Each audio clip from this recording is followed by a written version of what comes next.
Tribuners, terima kasih Anda masih bersama kami dalam perayaan Hari Jadi Bogor ke-543 dengan tema Gebrakan Sang Pemimpin Menata Arah Baru Ekonomi Wisata Bogor. Sebelumnya, kita sudah sempat berdiskusi langsung di studio Tribun News Bogor dengan Ketua Perhimpunan dan Perhotelan Kota Bogor, Bapak Yundo Abeta Lahai. Seru sekali ya. Ada banyak pertanyaan muncul terkait dengan strategi pemerintah Kota Bogor dengan nasib industri hotel saat ini. Kami hadirkan langsung di studio ada Ketua DPRD Kota Bogor, Bapak Aditya Warman Adil. Halo, Assalamualaikum Bapak, selamat siang. Selamat siang Mbak, semoga sehat selalu. Alhamdulillah baik gitu ya. Bapak, ini selamat Hari Jadi Bogor ya Pak ya sebelumnya. Terima kasih, Alhamdulillah Hari Jadi Bogor ke-543 ini mudah-mudahan semua warga Bogor tanpa terkecuali semangat menyeimbangkan dan mengharmonisasi antara pembangunan dan pelestarian lingkungan. Baik, Pak Adit ya panggilannya. Ya. Pak Adit, ini kan kita HJB ke-543. Apa sih yang paling menonjol di Kota Bogor sendiri Pak? Terutama pada saat ini Bapak memimpin Pak. Kalau menurut saya HJB ke-543 ini spesial tadi ya. Okay. Salah satu nilai spesial hari ini tuh kami kedatangan Bapak Gubernur, Bapak Aing. Bapak Aing, betul. Dan memang ini sebuah antusiasme dari masyarakatnya sungguh luar biasa. Memang Pak Gubernur kita ini viral terus menerus ya, nggak hanya sekali ya. Fansnya tapi banyak ya. Terus menerus dan tadi saya sempat tersentak ya dengan salah satu materi pidato beliau bahwa memang yang namanya Tatar Sunda ya inti pusatnya di Bogor gitu ya. Ya walaupun saya sering dengar sejarah Bogor ya, tapi kayaknya penekanan ini sungguh sangat luar biasa. Jadi kalau hari jadi yang ke-543 ini juga sebenarnya hari jadi Jawa Barat kan? Benar. Oh gitu ya. Betul. Ya karena memang Bogor adalah pusat kerajaan Pajajaran, pusatnya Jawa Barat. Bapak kan tadi juga memimpin dan kebetulan di sampingnya beliau. Iya, di sampingnya beliau. Jadi hal ini menurut saya ya jadi sebuah kebanggaan terhadap kota kita tercinta, bahwa memang ya mudah-mudahan HJB ini juga bisa mendorong kita untuk berbuat lebih baik lagi, sinergi kolaborasi bersama-sama, sehingga mudah-mudahan dengan kebersamaan kita Bogor makin maju, makin sejahtera. Itu harapannya Pak ya. Siap. Tadi ngomong-ngomong saya juga mungkin Tribuners juga ada yang sempat menonton nih tadi rapat paripurna ada soal lagi menyanyi ya Pak ya, tentang betul. Kang Deddy ini ya Pak ya. Itu memang idenya dari, kalau boleh tahu boleh disampaikan dari ide Bapak. Karena memang agak menyentuh sih Pak. Terus juga Kang Deddy menyebutkan bahwa ternyata hari ulang tahun ini tidak hanya berbicara Kota Bogor ya Pak. Siap. Jadi tanah pusaka ya Pak. Pusaka. Jadi kami mendapatkan konfirmasi kehadiran beliau itu baru kemarin sore ya. Oke. Saya ditanya panitia kira-kira kita penyambutannya kan seperti apa. Sudah menjelang malam ini gimana gitu ya. Akhirnya kami sepakati ya sudah bikinkan beberapa tampilan beliau, kemudian pasang ucapan selamat datang untuk beliau, dan yang terakhir menurut saya agak jadi pembeda mungkin itu menyanyikan salah satu ciptaan lagu beliau yang temanya kasih kepada orang tua. Gitu. Kayaknya juga dia terharu tuh. Saya sampai karena ada videonya juga ya Pak. Sampai saya konfirmasi ini benar lagu ciptaan Pak Gub. Iya benar. Ya. Terus kan di akhir acara beliau memberikan reward kepada paduan suara yang telah menyanyikan. Terus saya tanya, ini yang ngasih ide acara begini nggak dikasih Pak Gub? Pak Gub kalau ngasih ke Bapak gratifikasi. Oh ya siap. Siap. Jadi yang ngasihnya ke paduan suara ya Pak ya. Tapi secara tidak langsung bahwa Bogor ini mendapat perhatian langsung dari Gubernur ya Pak ya. Jadi pagi beliau hadir di Kabupaten Bogor sebagai inspektur upacara. Kemudian siang jam 9 hadir ke Kota Bogor di rapat paripurna istimewa. Ini saja sudah istimewa buat kami. Pak, ini ngomongin Kota Bogor sendiri, menurut Bapak keadaan di Kota Bogor ini dalam kacamata Ketua DPRD seperti apa sih, Pak? Ya, tentu kalau Kota Bogor selama saya tinggal ya adalah kota yang nyaman, kota yang menurut saya nggak banyak neko-neko lah ya, nyaman, ramah, cocok sekali untuk dijadikan kawasan tempat tinggal gitu ya. Karena potensial ya, Pak. Potensial, adem gitu adem, ya. Bener. Dekat ke pusat kota, strategis, pusat negara gitu ya, strategis. Dan ya mudah-mudahan ini ya orang-orangnya baik, dan salah satu potensi yang saya lihat berbeda itu adalah sinergi dan kolaborasi pemerintah masyarakatnya itu jalan keren gitu. Nah, mudah-mudahan kita bisa pelihara ini terus baik ya, bahkan meningkat. Karena di era sekarang pembangunan itu tidak berpusat pada pemerintah saja, tapi ya kolaborasi dengan seluruh stakeholder dan elemen masyarakat. Betul, termasuk SDM-nya ya, Pak. Dan di Bogor tuh memungkinkan. Potensial ya, Pak. Ini ngomongin soal potensial di Bogor ini kan potensial juga dengan soal wisata nih, Pak. Ya. Terus juga kalau tidak salah dalam Bapak itu APBD itu sudah diketok ya, Pak. Nah ini nih ada hubungannya dengan sektor pariwisata nggak sih, Pak?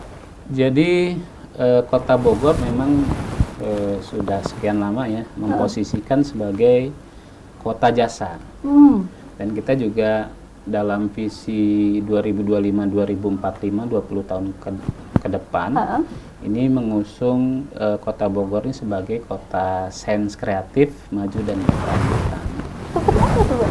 Artinya di sini mungkin ya Kota Bogor akan tetap menjadi kota jasa, pengembangan yang menonjol untuk ekonomi kreatif. Saya lihat ya kemungkinan dia pengembangan ke arah wisata, baik itu wisata kuliner, ya, wisata tempat-tempat bersejarah, kebun raya, dan wisata alam. Ini ya masih bisa memungkinkan dikembangkan. Oke, berarti penguatan dari sektor wisatanya ini ada ya, Pak ya. Pembahasannya ada ya, Pak ya. Nah, selain itu kan memang pembahasannya ada, tapi kan baru-baru ini ada efisiensi anggaran. Ini berpengaruh nggak sih, Pak? Jadi tentu saja ya adanya efisiensi cukup mempengaruhi. Jadi kalau secara kuantitatif ya, PAD Kota Bogor ini yang terbesar ini kan dari BPHTB dan PBB. Betul. Selanjutnya disusul oleh pajak restoran. Iya. Jadi karena memang di Kota Bogor surganya kuliner lah. Betul. Walaupun kalau kita lihat pergantiannya cepat gitu. Iya, karena viral. Hari ini toko ini, besok dia jadi toko B, besok dia jadi toko C gitu ya. Saking cepatnya. Iya, gitu betul. Ya. Dan sementara pemasukan dari pajak hotel termasuk posisi keempat.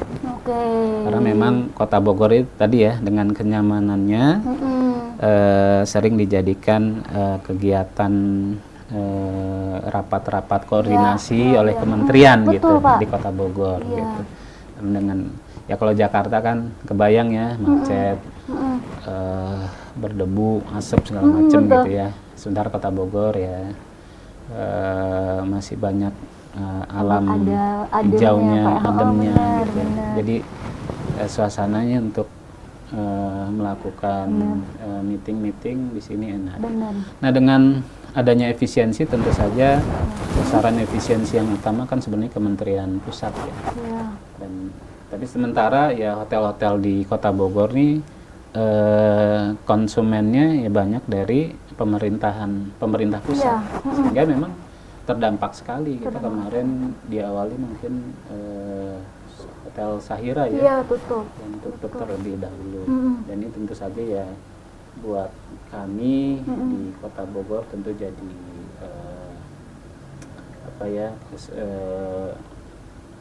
prihatin juga dengan kondisi demikian. Ya kita berharap mudah-mudahan efisiensi ini tidak berlangsung lama ya. Jadi pemerintah pusat ngambil kebijakan bahwa mungkin ya efisiensi ke depan bisa nggak dilanjutkan, harapannya gitu ya, sehingga bisa mendukung kembali lapangan pekerjaan dan terutama di sektor perhotelan ya, yang kembali kuat gitu kita harapkan. Karena memang terasa ya Pak dari pemerintahnya Pak. Yeah. Baik, Bapak ngomongin soal APBD tadi, berapa sektor yang direalokasi Pak? Realokasi. Jadi kalau efisiensi tingkat Kota Bogor ya. Iya, betul. Jadi memang dari Inpres 2025 itu yang sasarannya terutama untuk perjalanan dinas. Efisiensi ini, dan alhamdulillah Kota Bogor bisa menghemat sekitar 30 ya. 30. Hampir mohon maaf, hampir 60. Ya, setengahnya dari DPRD. Miliar. Gitu ya. Jadi hampir sepersetengahnya ya Pak? Ya. Setengahnya dari DPRD karena ya bentuk kepedulian kami juga, kami merupakan wakil rakyat. Betul. Anggaran kami alokasikan untuk efisiensi. Dari efisiensi itu berarti banyak sektor-sektor yang memang dikurangkan atau pendapatannya berkurang Pak dari hasil itu Pak? Sebenarnya efisiensi ini lebih kalau di tingkat kota ya ada relokasi anggaran, realokasi anggaran. Jadi dari beberapa kegiatan di dinas-dinas dialihkan ke infrastruktur, pembangunan infrastruktur pendidikan, kesehatan, ketenaga kerjaan dan lain-lain. Pak, ini kalau pendapatan asli daerah sudah kelihatan belum sih Pak? Saya belum update ya. Ini biasanya kan mereka dari Bapenda itu 4 bulan sekali ada update. Kebetulan yang terakhir saya belum update. Jadi mohon maaf nih belum bisa berikan informasi. Tapi saya rasa ya mungkin mudah-mudahan ya mungkin hari ini mungkin untuk pajak hotel turun, mudah-mudahan yang lain nih kuliner naik, ekonomi kreatif naik, PBB naik dan lain-lain. Harapannya seperti itu. Pak, ini kan Bapak sudah sebut sendiri bahwa perhotelan ini kan menurun ya Pak pendapatannya. Ini ada pembahasan nggak sih Pak dari DPRD sendiri Pak? Ada pembahasan di DPRD bahwa memang ya karena konsumen terbesar kami di Kota Bogor, hotel-hotel ini adalah terutama Kementerian Pusat. Tentu ya harapannya mudah-mudahan nanti bisa berkoordinasi lebih lanjut dengan pemerintah pusat ya. Mudah-mudahan seperti zaman Covid dulu ada ketika perhotelan down gitu ya. Ada hibah pariwisata. Dulu Kota Bogor seingat saya hampir 70-an miliar. Jadi untuk subsidi ke hotel-hotel. Nah Pak, kalau dari penghasilan sektor wisata ini memang berapa banyak sih Pak? Penghasilan dari sektor wisata. Karena kan kita tahu sendiri bahwa Kota Bogor ini punya potensi untuk wisatanya sendiri. Ada KRB, terus juga ada Surya Kencana, ada buat ke ininya ada nggak sih Pak? Ya ini saya data lengkapnya ada sih ya. Ada. Cuman seingat saya. Jadi yang pajak restoran itu mungkin sekitar 150-an ya.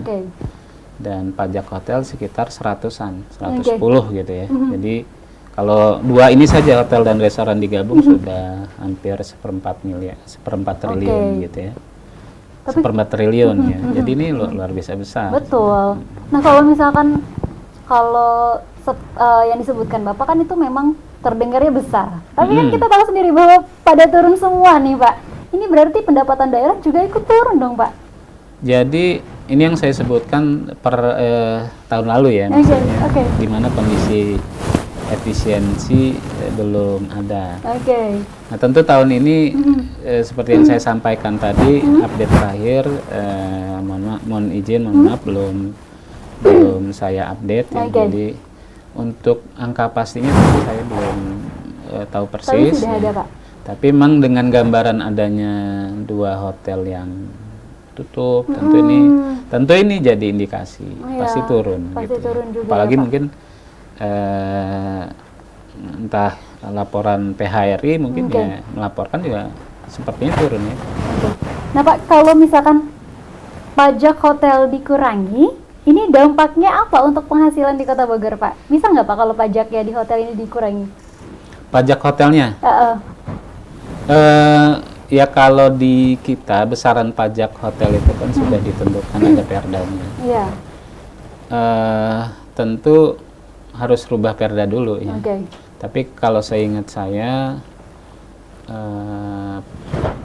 tentu mungkin yang lebih efektif ada hibah dari pusat ketimbang ngurangin jumlah pajak ya. Saya cuman mungkin ya pasti ada relaksasi mungkin penting ya. Berarti perubahan pajak itu masih tergantung dari yang atas ya Pak? Iya, ada peraturan daerahnya gitu ya. Jadi tentu ada tahap lagi yang harus ditempuh gitu.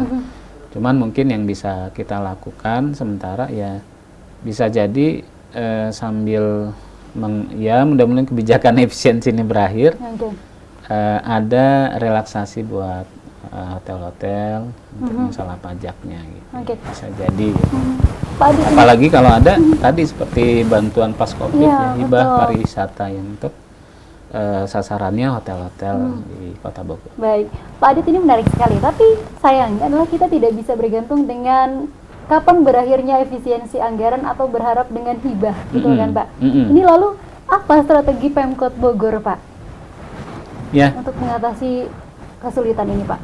Tentu kalau satu sektor agak susah didorong ya, tentu kita harapkan ada sektor lain yang mudah-mudahan bertambah.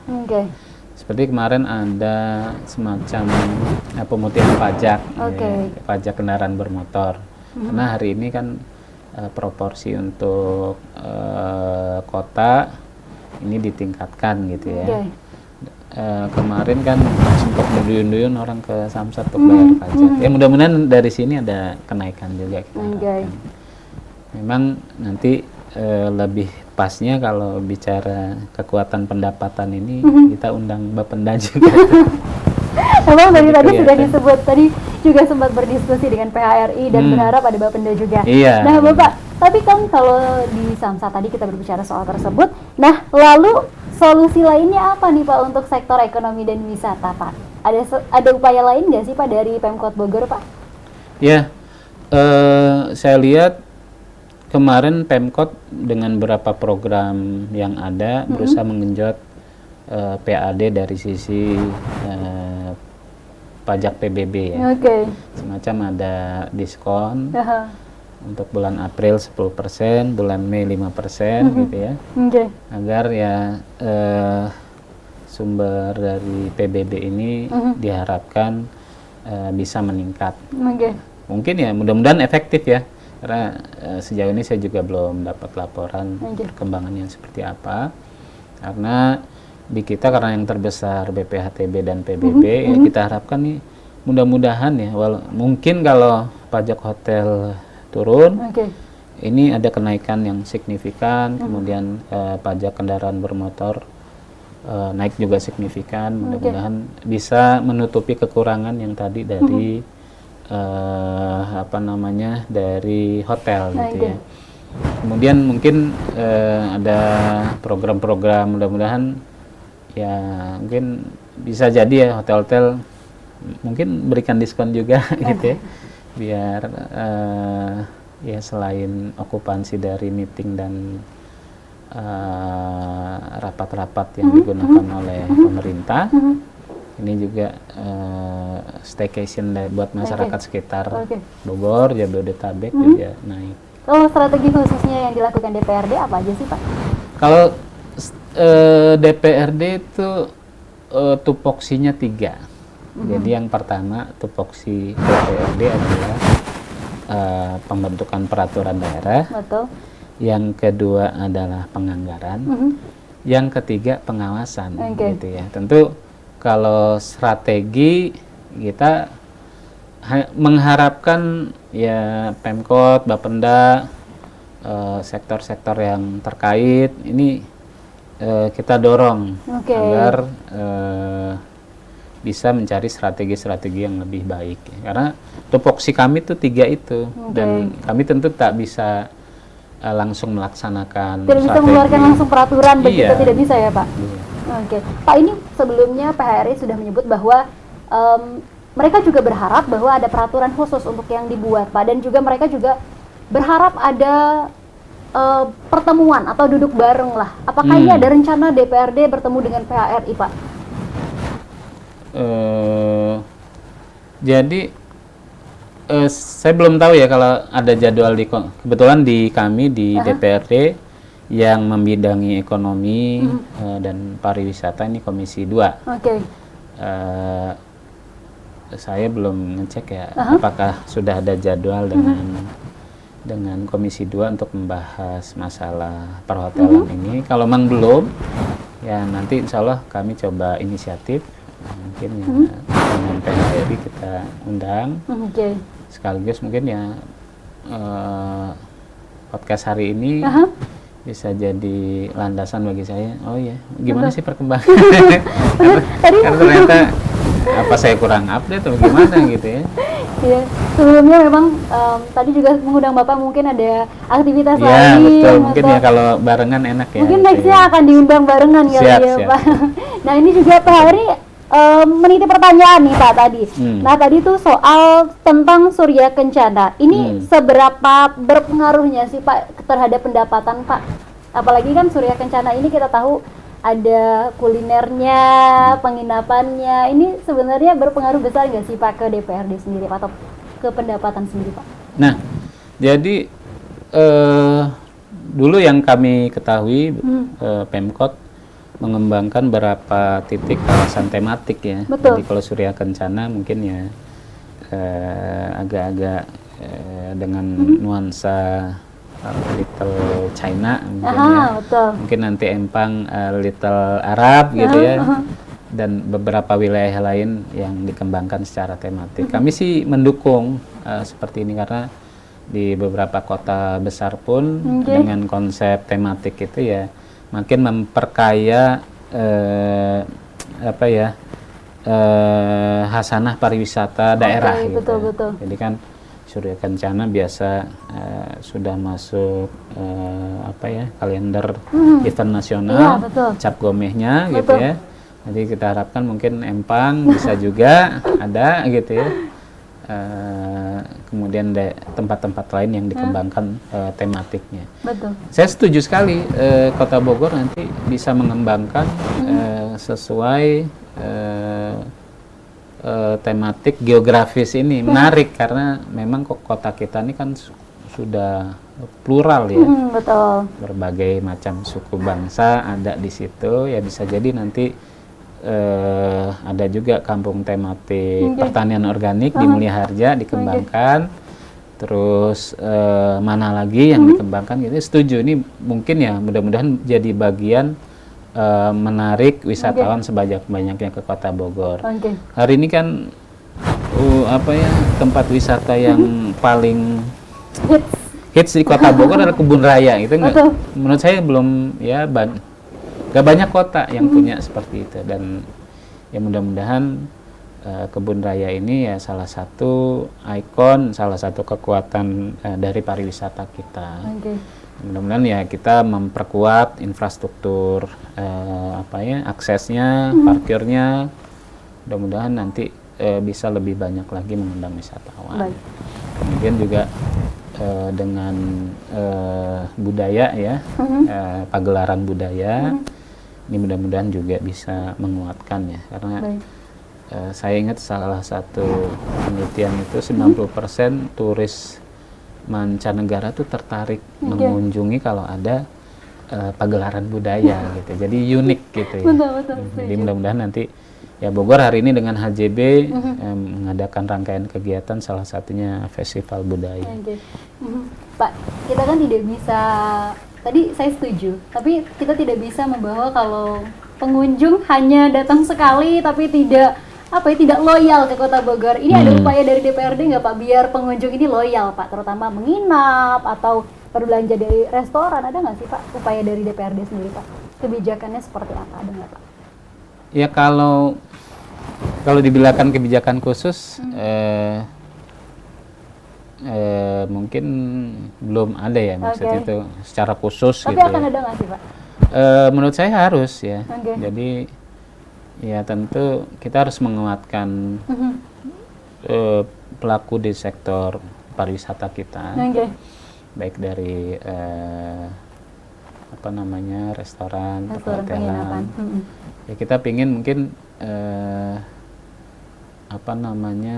untuk restoran ya mudah-mudahan kita memperkuat dengan DPRD memperkuat dengan menekan untuk mengalokasikan anggaran infrastruktur yang lebih baik. Betul. Gitu ya, karena kan hari ini sebenarnya kan kalau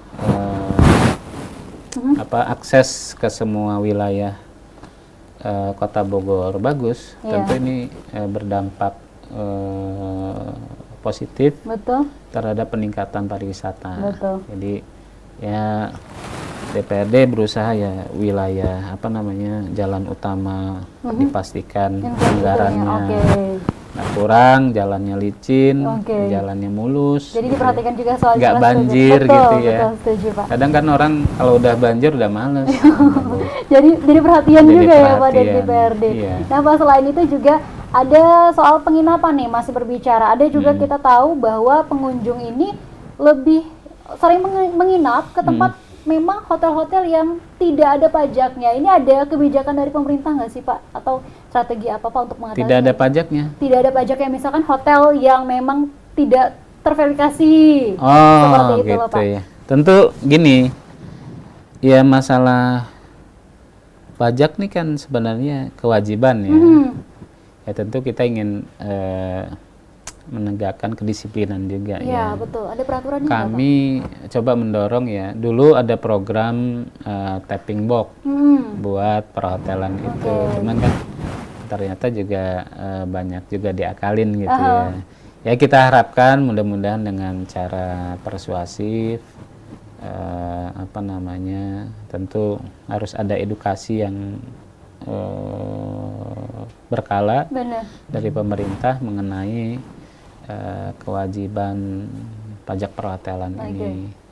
Ya tentu pasti saya yakin juga pemerintah tidak akan tutup mata ya kalau memang sektor ini lagi terdampak betul dengan efisiensi. Saya pikir ya saya yakin kita semua pasti coba mencari solusi terbaik lah. Betul. Gimananya gitu ya. Bahkan mungkin ya salah satu yang kita harapkan ya efisiensi selesai gitu ya. Karena memang ini kuncinya pusat pusat gitu ya. Betul. Kemudian yang kedua ya bisa jadi mungkin nanti untuk hal yang ini ada relaksasi ya boleh nggak setor dulu mungkin karena memang yang kondisinya berat gitu ya. Kemudian yang ketiga tetap mungkin ya kita pastikan ya yang pajaknya tetap masuk gitu karena ya bagian dari kewajiban. Benar. Bapak tadi menyebut bahwa tapping box ini sayangnya memang banyak diakali ya Pak ya. Berarti tadi ada upaya untuk persuasi juga ya Pak ya kepada pihak hotel-hotel ya Pak ya. Kami ya sering lah itu dari pihak pemerintah kota ngundang ya untuk melakukan sosialisasi dan segala macam. Dan kalau nggak disosialisasikan, nggak berdiskusi, tentu pemerintah juga tidak dapat info dari perkembangan yang terupdate sekarang. Gitu. Jadi nextnya ini harus bertemu ya Pak ya dengan PHRI? Sepertinya ya. Nah Pak, mudah-mudahan. Pak, perkiraan Bapak ini kondisi seperti ini akan berapa lama Pak? Berangsur kapan pulihnya Pak menurut pandangan Bapak? Ya kalau saya orangnya optimis. Sesegera mungkin. Segeranya itu kapan Pak menurut Bapak? Ya. Jadi pertama memang kita pasti kondisinya kurang ini, kurang itu, masalah ini, masalah itu. Ya akhirnya yang buat diri kita tuh nggak punya optimisme dan nggak punya harapan ya. Jadi kalau saya ya mulailah setidaknya kita optimis dulu. Mudah-mudahan ya efisiensi ini segera selesai gitu ya.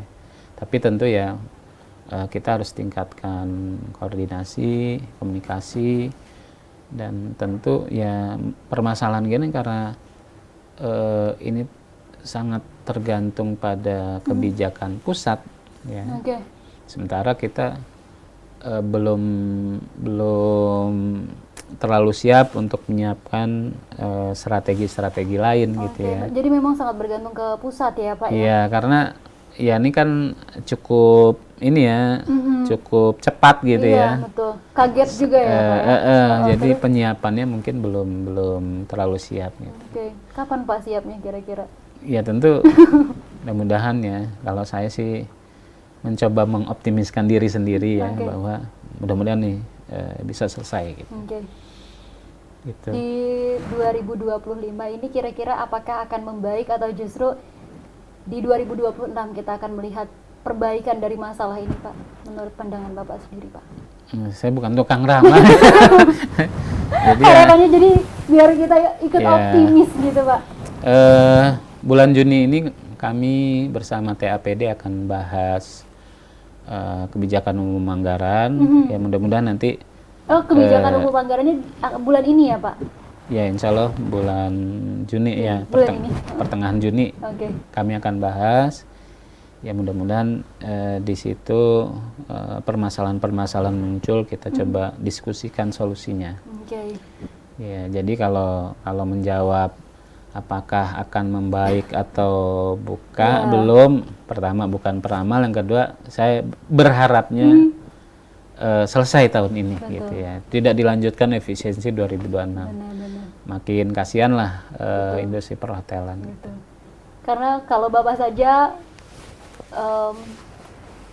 berharap kepada pemerintah pusat, terus rakyat Kota Bogor kan berharapnya ke DPRD kota Pak. Iya, mudah-mudahan.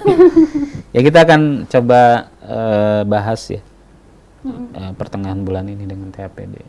Semoga ada harapan membaik lah ya Pak. Mudah-mudahan.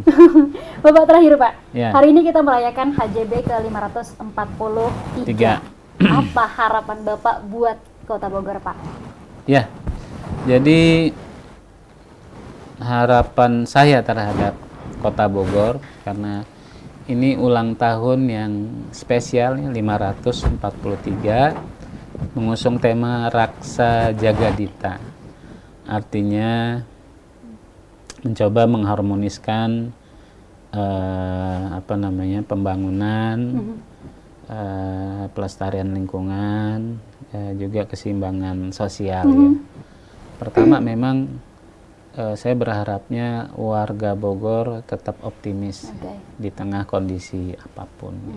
Setidaknya kalau sudah optimis, untuk mencari solusi permasalahan itu kita lebih lempeng, lebih lancar gitu lah ya harapannya. Yang kedua, salah satu potensi sosial Kota Bogor, modal sosial Kota Bogor adalah sinergi kolaborasi yang baik antara pemerintah dan masyarakat. Yang saya lihat mudah-mudahan nih jadi ya, saya yakin betul salah satu ayat Al-Quran tuh yang menyatakan kalau ada inna ma'al usri yusra, di mana ada kesulitan di situ ada kemudahan. Ya hari ini kita dihadapkan dengan kesulitan tsunami yang namanya efisiensi. Ya mudah-mudahan nanti dengan diskusi, kolaborasi, sinergi kita bersama bisa mencari jalan keluarnya. Karena itu saya yakin lah innamal usri yusra, bersama kesulitan ada kemudahan. Bukan setelah, tapi bersama. Ini luar biasa, mudah-mudahan kita ketemu cara itu. Kita sudah membuktikan, kita pernah dilanda COVID 2020 sampai 2022 ya. Itu kurang apa? Lebih dahsyat dari efisiensi. Pengurangan warga Bogor udah nggak bisa kemana-mana di rumah, banyak yang PHK. Tapi alhamdulillah bersama survive gitu ya. Yang survive luar biasa hari ini. Dan ya kalau dari sisi penganggaran di DPRD ya rebound dari sempat turun naik lagi gitu ya. Kembali seperti semula. Ya mudah-mudahan kita harapkan ya masa sih Allah memberikan ujian udah baru kemarin COVID nih udah begini lagi udah gini ke bawah lagi ya mudah-mudahan ya. Mudah-mudahan ini optimisme yang harus kita bangun. Tentu kita harus ya tetap sigap berkomunikasi, sharing, kemudian mencari langkah-langkah terbaik untuk penanganan masalah yang ada. Saya lihat gitu. Berarti kita harus optimis ya Pak? Ya, saya orangnya begitu. Baik, selain kita optimis, kita juga sebagai warga Bogor menunggu nih Pak, gebrakan sang pemimpin, gebrakan Bapak selama di DPRD menjabat sebagai ketua. Ditunggu Pak untuk gebrakannya Pak. Baik, terima kasih Bapak, semoga sukses selalu, semoga dipermudah segala aktivitasnya. Terima kasih hari ini Pak. Terima kasih, sama-sama. Baik, Tribuners, itu tadi perbincangan kita soal permasalahan yang ada di Kota Bogor dan gebrakan sang pemimpin dari Ketua DPRD Kota Bogor. Terima kasih Anda sudah menyaksikan perayaan Hari Raya Hari Jadi Bogor ke-543 ini. Seru sekali hari ini, beragam cerita dan inspirasi dari para pemimpin sudah kita tampilkan untuk Tribuners. Selamat merayakan Hari Jadi Bogor yang ke-543. Saya Oktiarni dan kru pamit undur diri. Selamat sore.